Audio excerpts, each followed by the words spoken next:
how can we say things? How can we use our voices for good? Good morning and welcome to Recipe for Success. My name is Nancy Giacalone, recently resuscitated from my deathbed of the spring cold. Let me tell you, it knocked me for a loop. So if at any time I seem like I'm a little off, I probably am. But I'm happy that you're here because we have a really special guest today. I have Vanessa Jupe she's the founder and CEO of Leva, a company that is focused on 360-degree support for new moms and their partners. And I ran across her on LinkedIn doing something, and I just was very intrigued.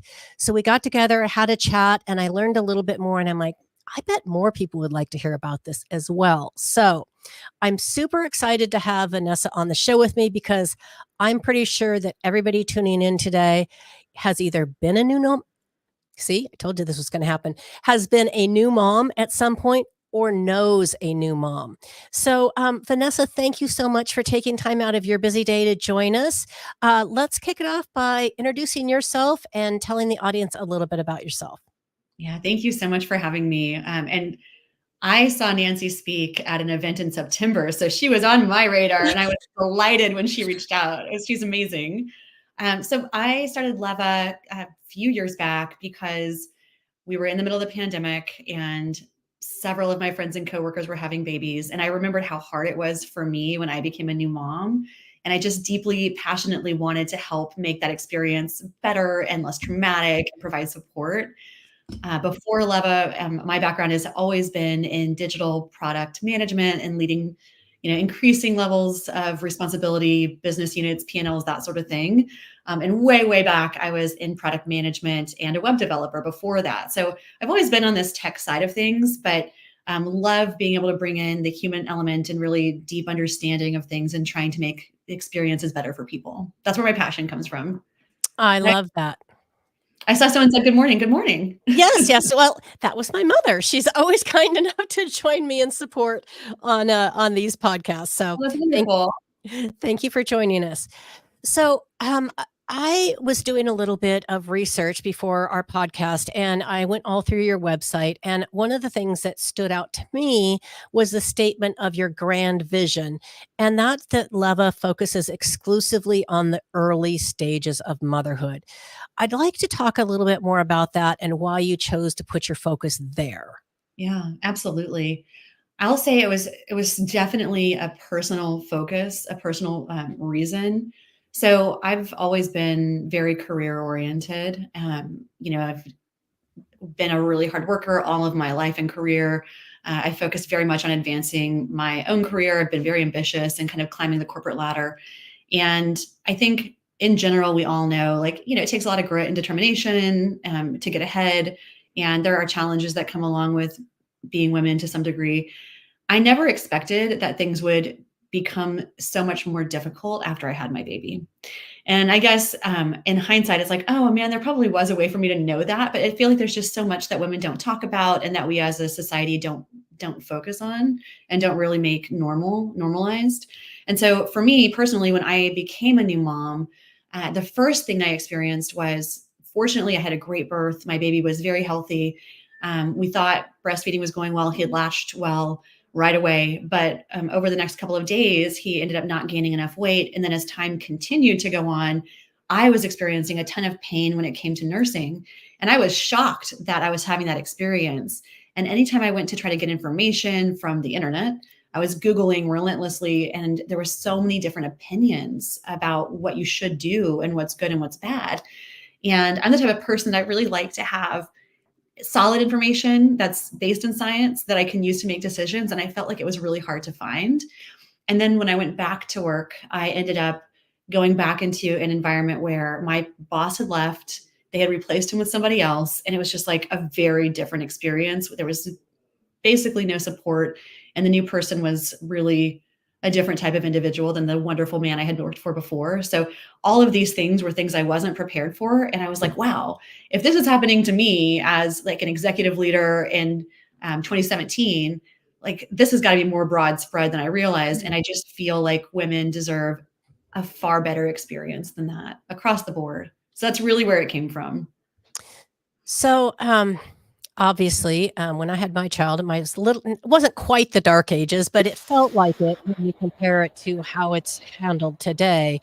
I was a career-oriented person as well, and the standard amount of time for maternity leave back in the day was 6 weeks. Yeah. And, I remember actually being called into work to attend a meeting 3 weeks postpartum, and it wasn't as if they were giving me an option, as it was I was being mandated to do so if I wanted to retain my job. That was actually something that could happen back then. They couldn't Yeah. let you go because you weren't satisfying the needs of the corporation. Fortunately, we have come a long way from that standpoint, but, now I'm a new grandmother, and my daughter-in-law, my granddaughter is actually 11 months old today, so happy 11-month-old birthday to Hazel. And watching her navigate this as well, even with all the support and knowledge that's out there, we're still kinda judgmental as a society. Yeah. What are And, you seeing? What are you seeing with her? I know that she felt that she couldn't do things right, that she Mhm. was so afraid of doing things wrong based on everything that happened, everything we see on social media, all the things, "Well, you're supposed to do this, you're supposed to do that," and we just recently had a talk about that, and she said, "I wish I would have trusted my instincts a little bit more and, and gone with what I actually knew to be right, but I was afraid that I was wrong." Yeah. And so, there is no I mean, we'll talk about it, but there's not a lot of good sources of solid, reliable information, and nobody tells moms it's okay. It's okay to mess up. It's okay to cry. It's okay to do what works for your baby just because it's different than what works for everybody else's. Yeah. That's absolutely wonderful. Like, such a great point, and I think it's so strange how much stress we put on women, to get it perfect as moms, and there is no such thing, right? There's no perfect, There's no perfect. and there's no right or wrong in most of these cases because, like you said, if it's right for your baby, if it's right for you, then it's the right decision. Like, it's really hard if you care, and you pay attention, it's really hard to damage a baby, right? Like, feeding, sleep, like, those things are really hard to get wrong as long as you're paying attention to the cues and you're putting the baby in a safe environment. I mean, you're not gonna make a mistake that's gonna have a lasting and damaging impact on the child. And I think to your point, like, social media and other people's opinions, we put so much pressure on new moms to be perfect, and there isn't perfection. There's a really interesting book I just got that I'm really looking forward to reading that's all about the motherhood myth and how, today there's all of the things that we're talking about that exist on this pressure of getting things perfect that really didn't exist in the past. So it'll be very interesting to understand why society has kind of moved in this direction to put this much pressure on new moms that really doesn't need to be there. Yeah, I find that interesting as well because again, we always filter things through our own lens of experience Yeah. and I often think about that. Unfortunately, when I had my son, social media wasn't a thing. Yeah. It wasn't a That's thing. awesome. It was awesome, I'm not gonna lie.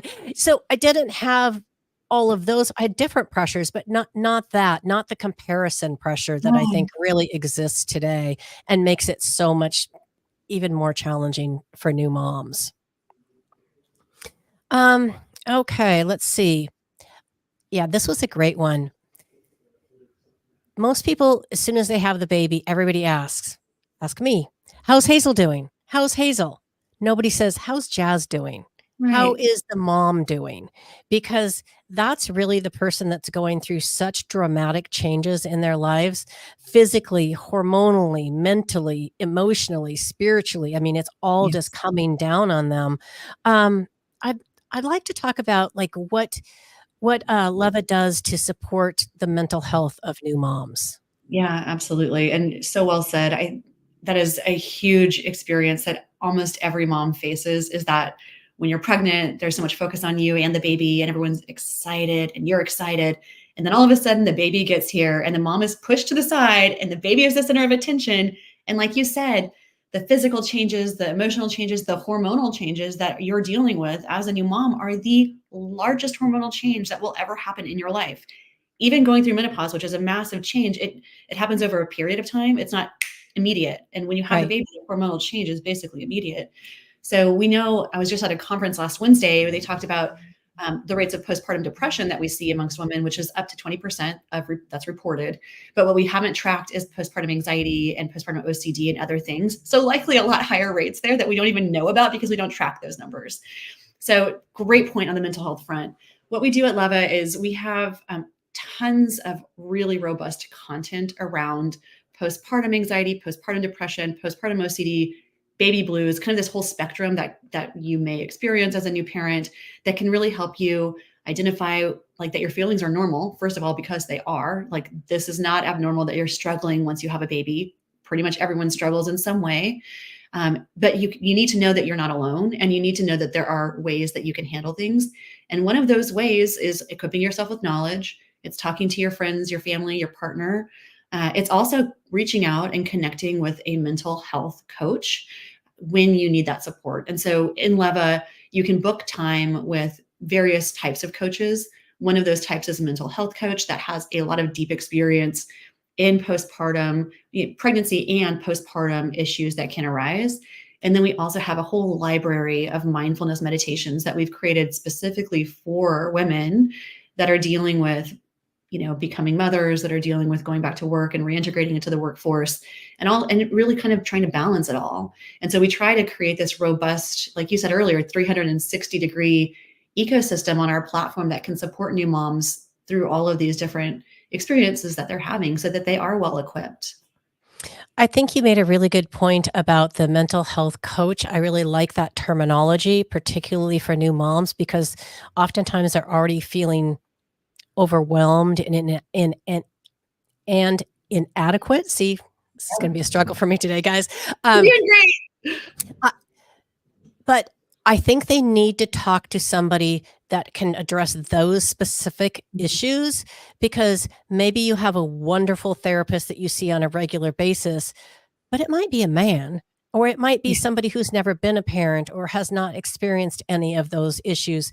And I think you need to talk to somebody who's walked in your shoes for that Yeah. particular resource. Yes, absolutely. I love that. And our coaches, regardless of the coach type, they are all moms. So they've been there and they've done it. They have the firsthand experience of having to deal with what you're going through and having a successful career, and both of those things are challenging. Well, let's talk a little bit more about the career aspect, because you really founded this to help moms when they transition back into the workplace, especially in the early childhood. So large employers, massive employers, they have all of these things set up for new moms. They've got playrooms and nursing rooms and family leave programs, and they send the new blankets out and everything.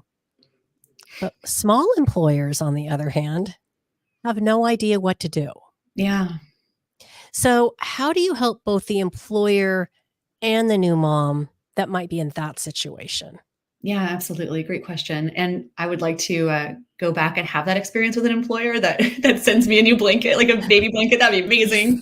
That sounds delightful. I would say on the small employer front, or any size employer. For Leva specifically, we work with companies of all sizes. Our sweet spot is really below 5,000 lives, so putting that out there. But we don't have a minimum. So if you have, parents in your organization, maybe 10 in a year, we will support them with you. And so that's something I'd love to put out there, because I know a lot of companies want to offer more to support their parents, but they've talked to a lot of other companies out there on the fertility and postpartum front, and those companies often don't work with clients that are below 500 lives or so. So that's not us. So we support the employee directly with the platform that we have, and we also support the people leadership teams through our platform. So a couple ways we do that. One is that we offer training. So if you would like to help your employee, one of the best things you can do is help the people leaders understand how can they support that employee, what does good look like, help them be educated on the parental leave policies you have, the healthcare policies you have, what are appropriate ways to keep in touch, what's legal, what's not. So we can help bring in training that can support the workforce in that way. And then more tactically with our platform, we have a very simple turnkey solution that we can get people set up in under a day. And HR can easily go in and add new users as they discover new pregnancies, give their employees money to spend in the platform in terms of one-on-one sessions. So it's incredibly flexible and really easy and simple to support employees for companies of any size. I love that. Again, speaking through the lens of my own experience, I've had my own business for a very long time, 20 plus years. And this last year, when my granddaughter was born, this is the first time I've ever had an employee I've had pregnant employees, but they always had let me know they were not going to return to work. So it was a different approach. We knew what the path was. But this time I had to navigate, okay, how do we plan for return to work? How do I plan for a 20% reduction in my workforce for 4 months for somebody who's in a skilled position? It was quite challenging to me, and I don't think I navigated it as well as I could have because I didn't know I didn't know where to draw upon resources. The only thing I had is these are the state laws and this is what you have to do, which, that wasn't a problem, but it was how do I be supportive to her and not freak out as an employer Yeah. and not overload my current employees. And so it's challenging. And I think that I love that you provide support to employers as well as the employees because employers don't know what to do either. I mean, it's uncharted territory for a lot of them. Yeah, absolutely. It's so interesting. I've talked to so many different HR folks, and I hear that so often what they want is just help and training because they can't know everything and they don't have time to do everything. So being able to offer that support and expertise is really critical. Yeah, I think that that's really fabulous. Okay, so let's talk about your program specifically. So, Leva is an app-based program, correct? So, Yes. tell me how somebody would learn more about it, how an employer would implement something like this. Just kind of give me the 30-second sales pitch. Yeah, the 30-second sales pitch. So we know that 45% of the time within a year of having a baby, the mother will leave the company that she's with. She might drop out of the workforce. She might go somewhere else. And we know that it can cost 2 times an employee's salary to replace them. So why wouldn't you want to put in some support where you can retain those employees that are really valuable to you that want to come back to work, but maybe just don't feel at that point in time that they're supported. So that's really where Leva comes in. We offer this holistic support. We have we do a lot of live coaching, as I mentioned. So career coaching, sleep, lactation coaching. We get so many requests for that. I So bet. things that employers don't even want to worry about. Like most employers don't want to worry about lactation, but your moms are worrying about it. So being able to offer that support and take that stress out of their heads is so valuable. So that's kind of where I see Leva fitting in.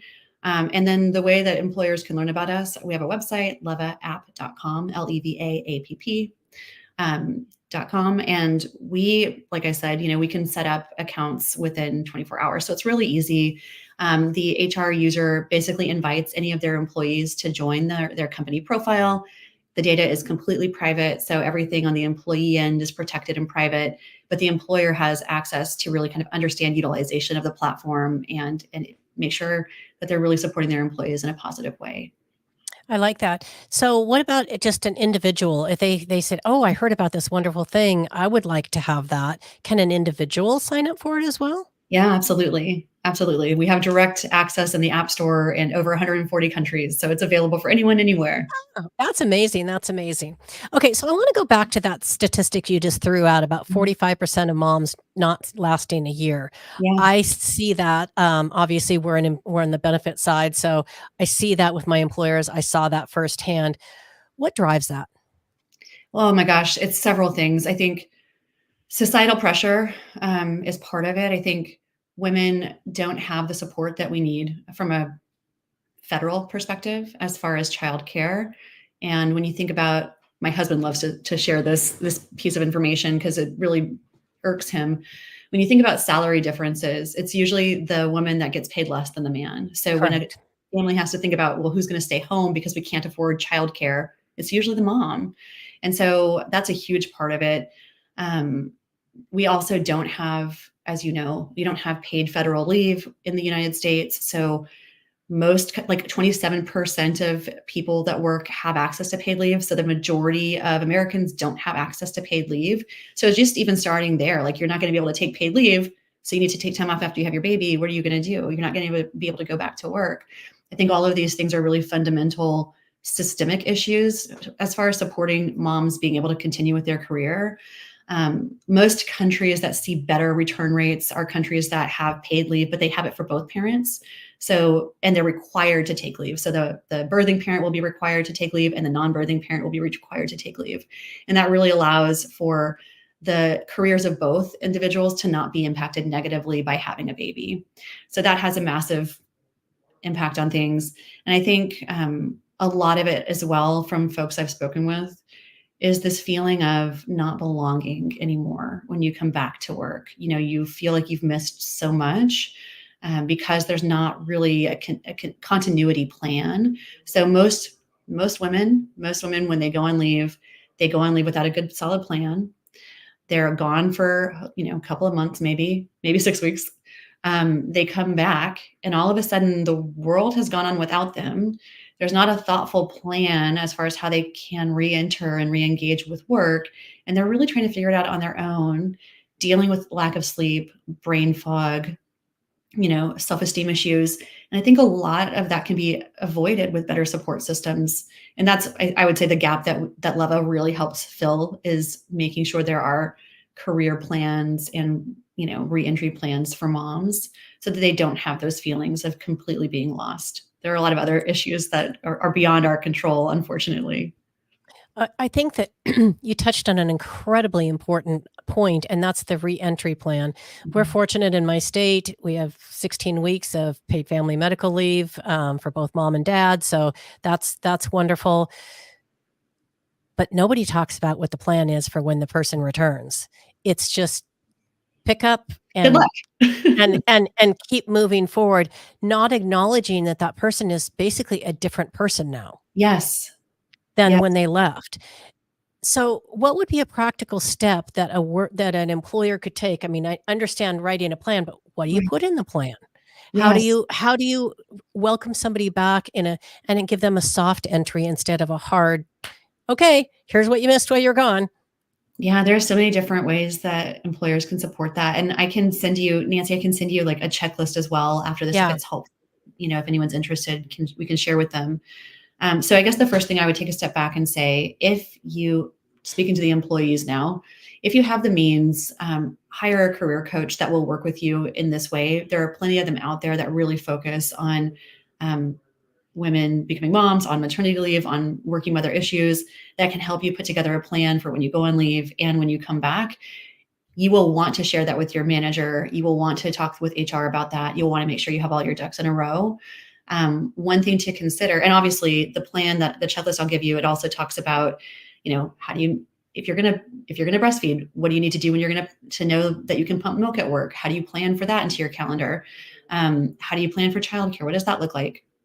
Obviously, if you can afford it, having a nanny come to your house is really wonderful. If not, obviously daycare, friends, family, that sort of thing. But I think the onus really is to a lot of degrees on the employee right now on really figuring it all out. But if an employer has the opportunity to really support their parents, I think helping them with this planning is critical.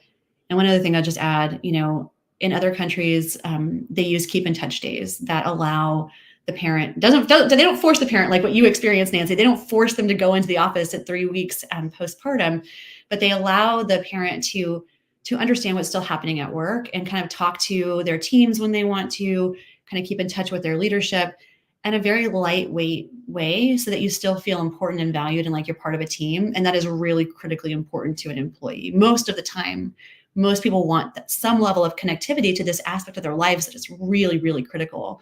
So what I would recommend is kind of incorporating this holistic plan around before you leave, what will it be? What will it look like while you're on leave? How you kind of stay in the loop? And then what's your ramp back up period?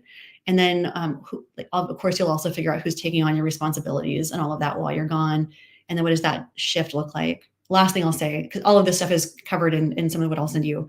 But the last thing I'll say is what women and men need to understand is that the job you're going back to when you come back from leave is different than the job that you left because other people did step in to help you.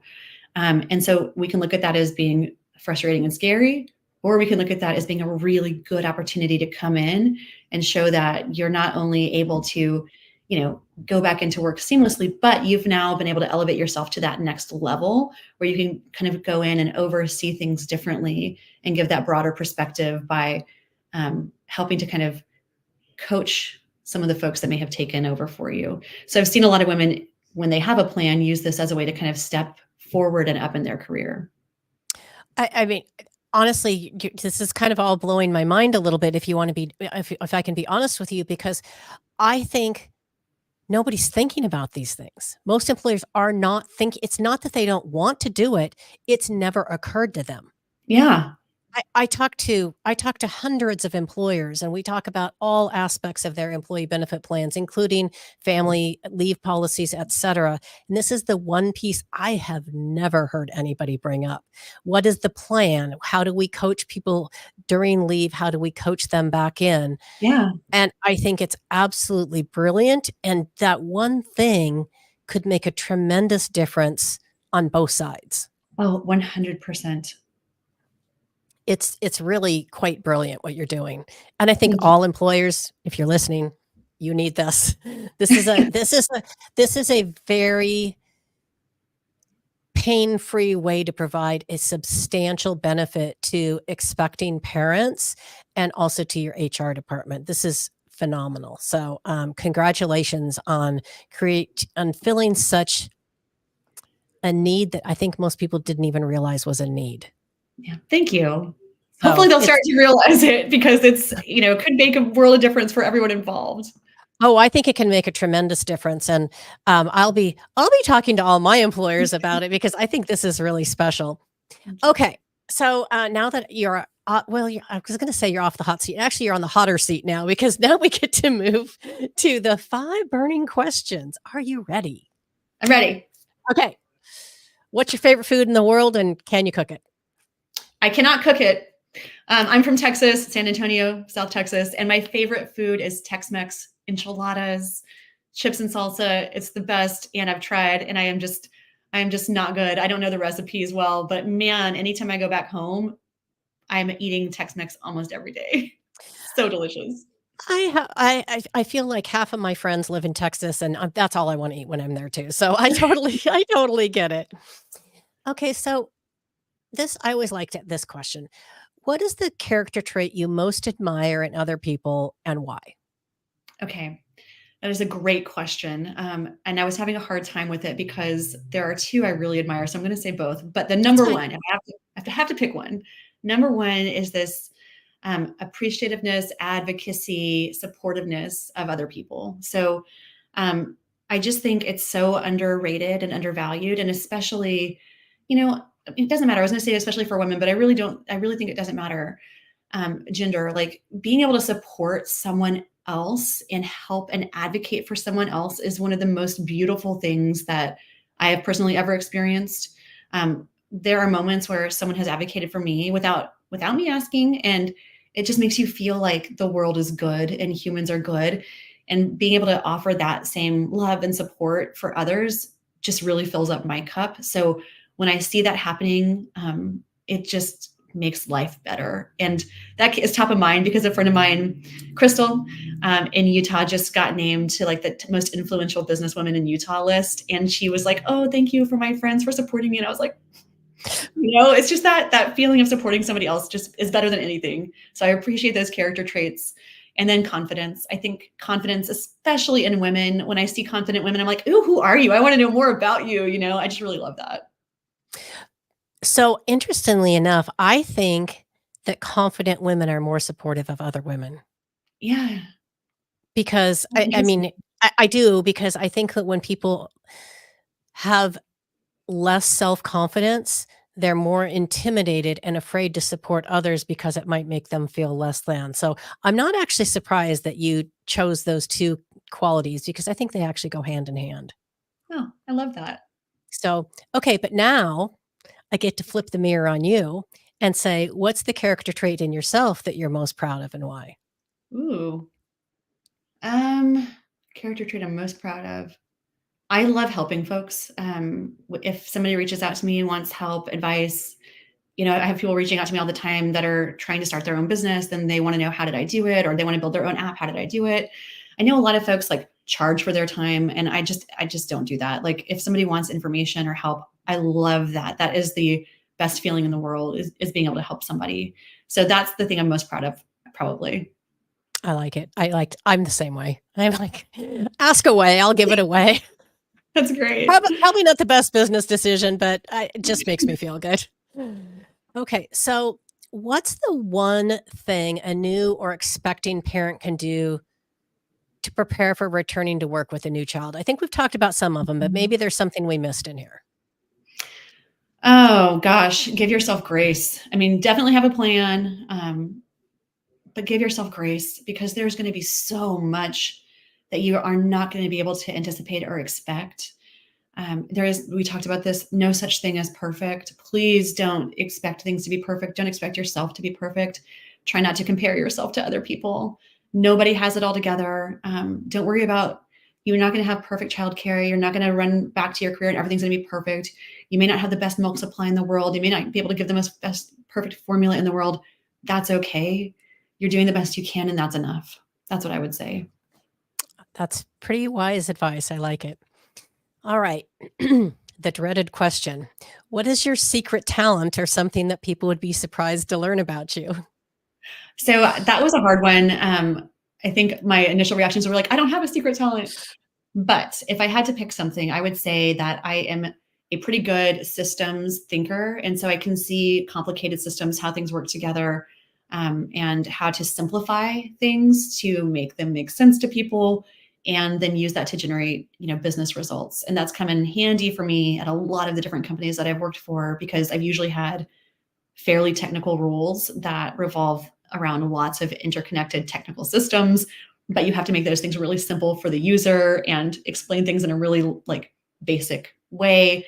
That always ends up making businesses work better, because you can make things really simple when they're not. I like it. I thought maybe you're going to tell me you're like roller derby girl or something. No, I wish. I'm like, I hike and I climb, but not great at either. So that would be awesome, though. I don't know. I know what just popped into my head. I'm like, okay, I'm just waiting for somebody to tell me that. My neighbor that lives behind me is a roller derby lady. I don't know anybody that does roller derby. I don't even really know where that thought just popped into my head, but that's how my brain works. So, all right, last question.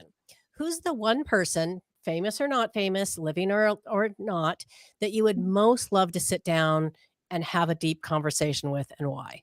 Yeah. So at this point in time, Reshma Sojani, who is the CEO of Moms First, she started Girls Who Code previously. And I think she's inspirational. She does so much to try to help women and mothers, like just in general, gain more equality in the world. And she's created this really great community and platform that's bringing people together and raising awareness. And she just did a conversation, I think it was last week, maybe it was this week, I don't remember. It's all blurring together. But she had some really great speakers, including Hillary Clinton, on stage. And they were talking about, what Hillary has seen over her career. And I was like, man, Reshma is doing amazing things. I would love to sit down with her and have a conversation and just understand like what makes her tick. Where does she get her resilience from? What would she love to see happen in the world? And how can I help? So that would be the person at this moment. I love it. That's wonderful. So thank you so much for your time, Vanessa. Everyone, I hope you took note of this. Leva app, Leva app.com. Anyway, check it out. If you are an employer, or an employer that may be struggling with some of these issues, please share this information with them. This can make a big difference. It's not a high cost of entry. This is a very easy thing to implement, and it can make a huge difference in productivity, success results for businesses. It can make a huge difference in the productivity and life success of your employees. So think about this very important piece. Women probably compose at least 50% of your workforce. So please keep this in mind when you are designing your benefit packages. And if you're just an individual, they can get it on the App Store, correct? Yep, absolutely. Perfect. Okay. And if you want to connect with Vanessa, what's the best way for them to reach you? Oh, I'm on LinkedIn, Vanessa Jupe. Okay, perfect. Well, thank you so much for your time today, Vanessa. This was a fascinating conversation. I like talking about all aspects of a worker's span in the workforce. So this is of a particular interest. Thanks again for joining me today.